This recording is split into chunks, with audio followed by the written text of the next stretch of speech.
ये वीडियो है सिंगापुर में मेरे सेकंड डे के बारे में। सुबह उठकर होटल से नाश्ता करके निकल गया मैं अरब स्ट्रीट की तरफ टहलने घूमने।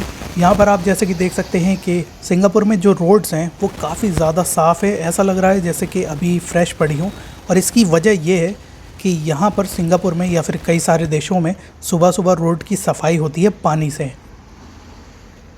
तो यहाँ पर मैं चलते हुए अरब स्ट्रीट की तरफ जा रहा था और वहाँ पर सामने की तरफ आप गोल्डन कलर का गुंबद भी देख सकते हैं। वो है सिंगापुर की सुल्तान मॉस्क। और सुल्तान मॉस्क के आसपास का जितना भी एरिया है वो सब अरब स्ट्रीट कहलाता है। और ये मुस्लिम फ्रेंडली एरिया है, यानी कि यहाँ पर जितनी भी चीज़ें हैं वो मुस्लिम के हिसाब से काफ़ी सही है, बेहतर है। यहाँ खाना भी मुस्लिम के हिसाब से ही है, यानी कि हलाल खाना है। यहाँ पर अरब स्टाइल वाला जो खाना है वो सब मिलता है, अरब तुर्किश स्टाइल वाला खाना। इसके अलावा जितना भी सिंगापुर से गिफ्ट आइटम वगैरह है चाहिए आपको वो सब यहाँ पर मिल जाता है। और अरब स्ट्रीट के आसपास ही मैंने देखा कि यहाँ पर अबाया भी मिल रहे थे, जमज़म भी मिल रहा था। तो जमज़म सऊदी से लेना ही ज़्यादा बेहतर है। मैं सिंगापुर से लेने के लिए तो बिल्कुल भी रिकमेंड नहीं करूँगा। और यहाँ पर आप जैसा कि देख सकते हैं जिस जिस जगह पे छोटी सी छोटी जगह में यहाँ पे प्लांट या फिर ट्रीज़ या फिर गार्डन वगैरह बनाए जा सकते हैं। सिंगापुर में हर जगह बनाए गए हैं, छोटे छोटे से गार्डन हैं जैसा कि आप देख सकते हैं। इसके अलावा पेड़ आपको हर जगह मिलेंगे, रोड सड़कें सब कुछ साफ़ मिलेंगी। यहाँ कोई किसी से कहता नहीं है कि आप रोड साफ़ रखो, यहाँ सिंपली लोग जो है खुद ही से साफ़ रखते हैं। फिर यहाँ पर मैं पहुँचा सुल्तान मॉस्क पे। सुल्तान मॉस्क जो है बाहर से काफ़ी अच्छी लग रही है, काफ़ी यूनिक डिज़ाइन है। इंडिया में इस तरीके का डिज़ाइन नहीं होता।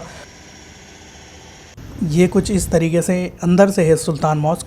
तो सुल्तान मॉस्क के बारे में या फिर दुनिया में जितनी भी बड़ी मस्जिदें हैं उनमें से ज़्यादातर मस्जिदों को एज ए टूरिस्ट स्पॉट भी रखा जाता है। यहाँ पे टूरिस्ट आते हैं, टूरिस्ट के एंट्री के लिए एक अलग गेट होता है, उनको अपनी फ़ीस वगैरह जो भी है वो देना पड़ता है, कपड़े वगैरह प्रॉपर पहनने पड़ते हैं जो एक सही तरीका है। और उन सब चीज़ों के बाद ही उनकी एंट्री हो सकती है। और टूरिस्ट की एंट्री के लिए अलग गेट था यहाँ पर। तो हम लोग तो टूरिस्ट भी थे बट मुस्लिम भी है, तो मुस्लिम्स के लिए टूरिस्ट गेट हो ना हो उससे कोई फ़र्क नहीं पड़ता, क्योंकि मुस्लिम अगर मस्जिद में जाने के लिए पैसा देने लगे तो फिर मस्जिद बनाकर फ़ायदा ही क्या। तो यहाँ पर मुस्लिम्स के लिए कोई पैसा वैसा नहीं था। और ये पीछे का एरिया था जहाँ पर वज़ू खाना वगैरह था,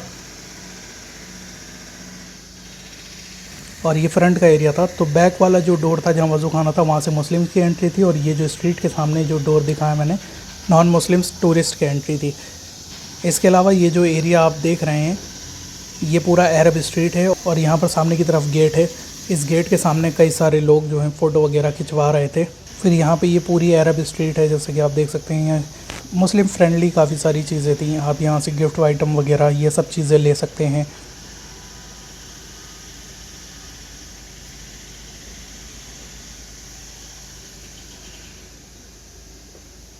अरब स्ट्रीट से निपटने के बाद, सब कुछ देखने के बाद, सुल्तान मॉस्क विज़िट करने के बाद हम पहुंच गए अपने होटल की तरफ, क्योंकि यहाँ पर हमारे लिए इवेंट हो रहा था, गूगल की तरफ से आयोजित इवेंट था।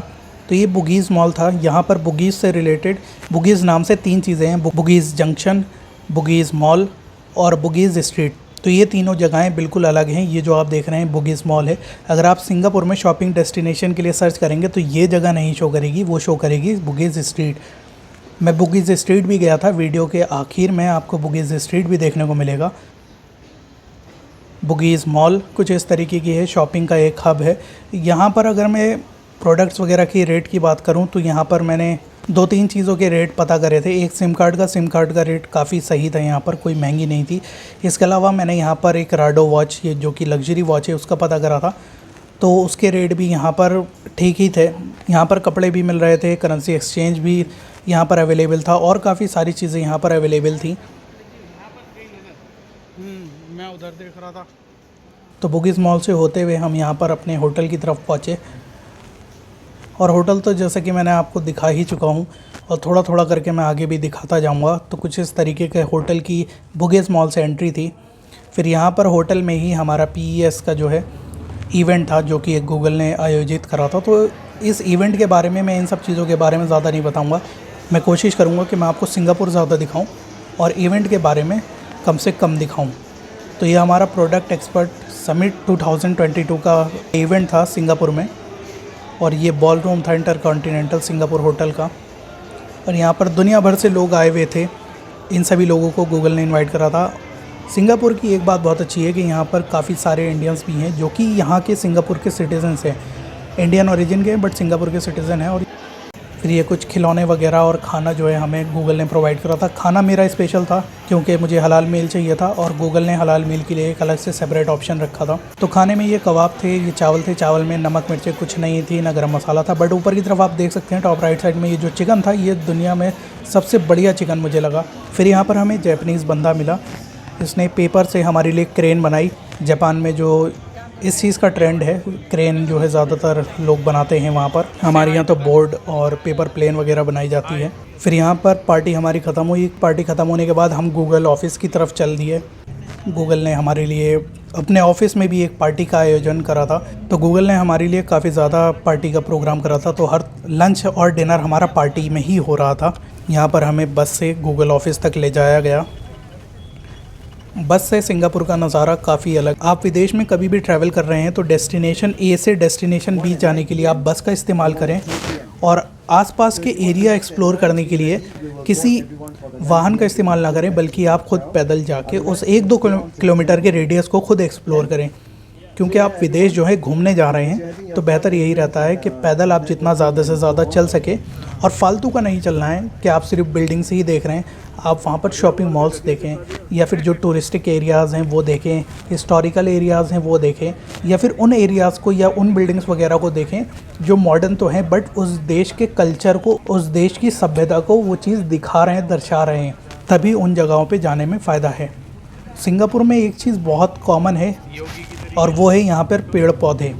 मतलब छोटी से छोटी जगह में अगर वो पेड़ पौधे गार्डन बना सकते हैं तो वो ये चीज़ कर रखी है। गार्डन बना सकते हैं, गार्डन बनाया है, कहीं कहीं पेड़ लगाए हैं, जिस वजह से हरियाली जो है इस पूरे देश में बनी हुई है। इसके अलावा रोड की सुबह में सफाई वगैरह होती है। और यहाँ पर इस देश में पुलिस वगैरह आपको स्ट्रीट वगैरह पे कहीं नहीं देखने को मिलेगी। अगर कोई कंप्लेन होगी तभी आपको पुलिस देखने को मिलेगी, एल्स आपको पुलिस देखने को ही नहीं मिलेगी बिल्कुल भी कि कहीं पे आपको देखने को मिल जाए। तो ये मेरे साथ पहली बार हुआ है कि किसी देश में पुलिस मुझे देखने को नहीं मिली है। तो यहाँ गूगल ऑफिस के बेसमेंट में हमारी पार्किंग हुई। यहाँ से हम बस से उतरे और बस से हम चल दिए गूगल ऑफिस की तरफ। गूगल ऑफिस भी काफ़ी हरा भरा था, हर जगह पेड़ पौधे लगे हुए थे। ऐसा लग ही नहीं रहा था कि हम जो है एक फ्लोर ऊपर हैं, ऐसा लग रहा था कि हम ज़मीन पे ही हैं। बट इस ज़मीन के नीचे जो है पार्किंग है और ज़मीन के ऊपर वाले हिस्सा में आप देख सकते हैं कितने बड़े बड़े पेड़ लगे हुए हैं और सामने की तरफ गूगल की बिल्डिंग थी। तो हम लोग जा रहे थे, यहाँ पर हमारी सेकेंड डे में पार्टी थी, गूगल ने अरेंज करी थी डिनर पार्टी गूगल ऑफिस पे। तो वहीं पर हम जा रहे थे। गूगल ऑफिस, अगर मैं बिल्डिंग के आसपास के एरिया की बात करूँ, इस जगह की बात करूं जो आप देख रहे हैं, काफ़ी खूबसूरत एरिया ये लग रहा था। और यहाँ पर गूगल का लोगो बना हुआ था जो एक तरफ से देखने पर गूगल दिखा रहा था। जब हम इसके दूसरी तरफ गए तो यहाँ पर ये दिखा रहा था वेलकम लिखा हुआ। तो यहाँ पर हमने अपनी वीडियो वगैरह बनाई। वीडियो बनाने के बाद हम आगे बढ़े तो यहाँ गूगल जो है वेलकम दिखाने लगा, वेलकम लिखा हुआ आने लगा। यहाँ से फिर हम लॉबी की तरफ बढ़े और लॉबी से हमें एंट्री करनी थी गूगल की बिल्डिंग के अंदर। तो यहाँ पर ये गेट वगैरह लगे हुए थे, स्कैन करके, कार्ड स्कैन करके यहाँ पर एंट्री हो रही थी। तो यहाँ पर हमें एक फिटबिट की पूरी वेंडिंग मशीन दिखी। ये मैंने पहली बार देखी थी कि फिटबिट की भी वेंडिंग मशीन होती है। यहाँ फिटबिट से रिलेटेड जितना भी सामान था वो सारा का सारा मिल रहा था और ये चीज़ गूगल ऑफिस के अंदर थी। फिर उसके बाद हमने अंदर एंट्री करी, एलिवेटर में हम पहुँचे। एलिवेटर से हम ऊपर की तरफ गए तो यहाँ पर ऊपर उन्होंने मना कर दिया था कि वीडियो रिकॉर्डिंग अलाउ नहीं है। तो मैं रिकॉर्ड नहीं कर पाया बट हमारे साथ कुछ लोग थे, उन्होंने रिकॉर्ड करा। तो यहाँ पर गेम वेम खेलने का भी इंतज़ाम था। इसके अलावा यहाँ खाने पीने का भी हमारे लिए अरेंजमेंट करा था, बफे सिस्टम था। तो ये कुछ खाना हमें मिला था, सब नॉनवेज खाना था। यहाँ फ्राइड चिकन था, हरी मिर्चों की चटनी थी, कुछ पकौड़े थे, सैलेड था। और इस सैलेड की बात करूँ तो ये सबसे बेस्ट ग्रीन सैलेड था। इसके अलावा कुछ पेस्ट्रीज़ वगैरह मुझे मिली थी हलाल खाने की वजह से। फिर उसके बाद गूगल ने यहाँ पर ड्रैगन डांस होता है या फिर ड्रैगन शो होता है, जो भी होता है उसका भी आयोजन करा था। तो यहाँ पर ड्रम्स वगैरह बज रहे थे और पीछे से ड्रैगन्स आ रहे थे और ये ड्रैगन्स जो है डांस कर रहे थे, जो कि देखने में काफ़ी अच्छा लग रहा था। काफ़ी अलग एक्सपीरियंस था। इस एक ड्रैगन के अंदर 2 लोग थे, तो यहाँ पर 2 ड्रैगन है तो यहाँ 4 लोग तो सिर्फ डांस ही करने में लगे हुए थे और कई सारे लोग जो हैं ड्रम वगैरह बजा रहे थे और सब लोग जो है यहाँ पर रिकॉर्डिंग कर रहे थे। तो ये जितने भी लोग हैं इन सबको गूगल ने इनवाइट करा था, दुनिया भर में से अलग अलग देशों से ये लोग आए थे। यहाँ पर जो हमारी पार्टी थी वो ख़त्म हुई, उसके बाद रात हो चुकी थी काफ़ी ज़्यादा। तो फिर यहाँ से हम चल दिए अपने होटल की तरफ। रात के वक्त का कुछ इस तरीके का नज़ारा था सिंगापुर का। यहाँ पर आप ये जो मॉल देख रहे हैं ये वीवो सिटी मॉल है। सेंटोसा आइलैंड जाने के लिए यहीं से ट्रेन मिलती है जो आपको सेंटोसा आइलैंड तक लेकर जाती है। मुझे सेंटोसा आइलैंड जाने के लिए टाइम नहीं मिला, तो इस वजह से मैं सेंटोसा आइलैंड नहीं गया। बट सेंटोसा आइलैंड को मुझे ऊपर से देखने को मिल गया, क्योंकि गूगल ने जहाँ पार्टी दी थी वहाँ से पूरा सिंगापुर दिख रहा था। फ़िलहाल अगर आप सिंगापुर जा रहे हैं सेंटोसा आइलैंड ज़रूर जाइएगा, क्योंकि सेंटोसा आइलैंड में ही सिंगापुर का जो बीच है वो सेंटोसा आइलैंड में ही है। उसके अलावा बीच एक आध जगह और है वहाँ देखने को मिल सकता है, बट आपको सेंटोसा आइलैंड के अलावा कोई और अच्छी डेस्टिनेशन नहीं मिलेगी बीच के हिसाब से। सिंगापुर कहने को तो ऑलमोस्ट आधा देश समंदर किनारे है, बट फिर भी यहाँ पर बीच कहीं नहीं है। सारी काम की चीज़ें, जितनी भी ज़मीन यहाँ पर इस्तेमाल हो सकती थी वो सारी इस्तेमाल करी गई है पॉपुलेशन के लिए, इस कंट्री को बिज़नेस हब बनाने के लिए। यहाँ पर आप जैसा कि देख सकते हैं ये सी पोर्ट है, जितना भी आप देख रहे हैं। तो यहाँ से एक्सपोर्ट इंपोर्ट का जितना भी इसी रिलेटेड काम होता है वो यहाँ पर होता है, यानी कि कार्गो वगैरह जो भी होता है एक्सपोर्ट इंपोर्ट का वो यहीं पर होता है। अब यहाँ पर सामने की तरफ आप देख सकते हैं मरीना बे सैंड्स आपको दिख रहा है। इसके अलावा वहाँ पर फेरिस व्हील भी थोड़ा सा आर्च दिख रहा है उसका। मरीना बे सैंड्स काफ़ी खूबसूरत है। मरीना बे सैंड्स पूरा आर्टिफिशियल ज़मीन पे बना हुआ है, तो रेत से या फिर मिट्टी से पूरी ज़मीन को बनाया गया। उसके अलावा वहाँ पर फिर मरीना बे सैंड्स की बिल्डिंग को बनाया गया है। सिंगापुर में जगह की कमी है, जिस वजह से ज़्यादा से ज़्यादा जगह यहाँ पर इस्तेमाल करी जा सकती है। सिंगापुर गवर्नमेंट ने ये पूरी इस्तेमाल करी है। फिर यहाँ पर आप सिंगापुर की स्काई लाइन भी देख सकते हैं, काफ़ी खूबसूरत स्काई लाइन है। एक बात मुझे यहाँ पर बहुत अच्छी लगी कि यहाँ पर गाड़ियों की पेंट क्वालिटी तो अच्छी है ही है, इसके अलावा यहाँ पर जितनी गाड़ियाँ हैं वो हर बार ऐसा लगता है कि आप नई गाड़ी देख रहे हैं, क्योंकि यहाँ पे गाड़ी इतनी साफ़ सुथरी है। और इसके अलावा यहाँ ऐसा लग रहा था कि जैसे डेली पॉलिश करी जाती है, या फिर आप ये भी कह सकते हैं यहाँ हर गाड़ी ऐसी लग रही थी कि नई शोरूम से निकाल कर लाए हैं। ये लो गार्डन बाय द वे आ गया, ले ये कह रहा था मैं। इसकी एंट्री बहुत महंगी है भाई, बाहर से ही देखने के लिए यार, अंदर कौन जा रहा है। ले आओ फेरी व्हील भी आ गई। ओ कल ये भी देख रहे थे हम, इसका भी फोटो लिया था हमने। हाँ ये चलता नहीं क्या, ऐसे ही होता है क्या बस? यार आदमी कहाँ देखेगा। झूले कौन से? इधर है यार, ये ड्राइवर काम का है भाई।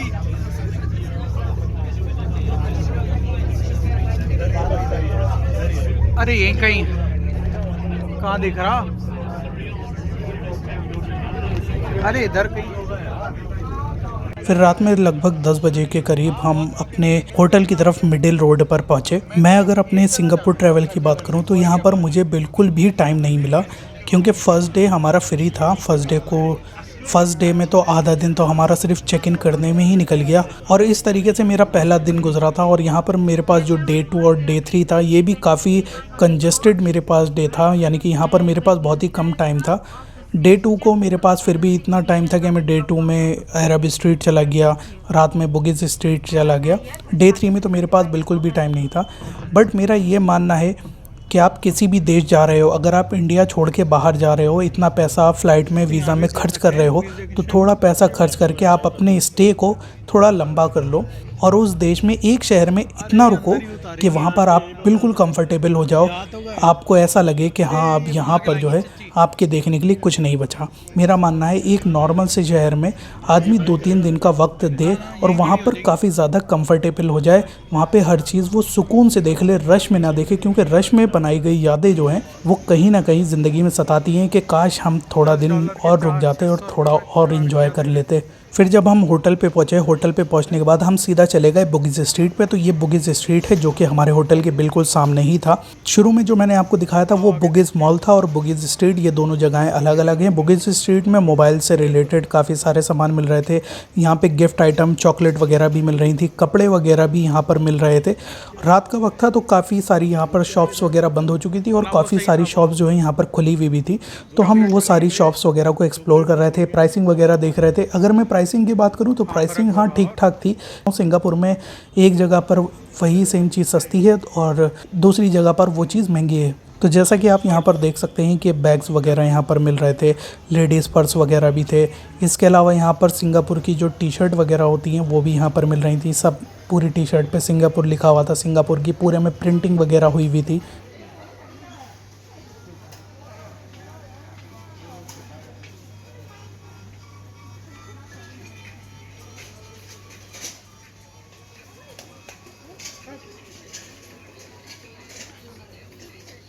ले 24 फॉर 10 के 10। फिर उसके बाद हम यहाँ से अपने होटल की तरफ जब जाने लगे तो यहाँ पर हमें पोर्श दिखी, तो हमने पोर्श के साथ अपनी फ़ोटो वगैरह खिंचवाई। इसके अलावा हम थोड़ा आगे बढ़े तो यहाँ पे हमें सिंगापुर की रिक्शा भी देखने को मिली। फिर उसके बाद हम सीधा चल दिए अपने होटल की तरफ। ये है बुगिस मॉल। रात के वक्त का कुछ ऐसा नज़ारा है। लोग अपनी शॉप्स को ऐसे ही आधा बंद करके चले गए। तो ये व्लॉग इतना ही था।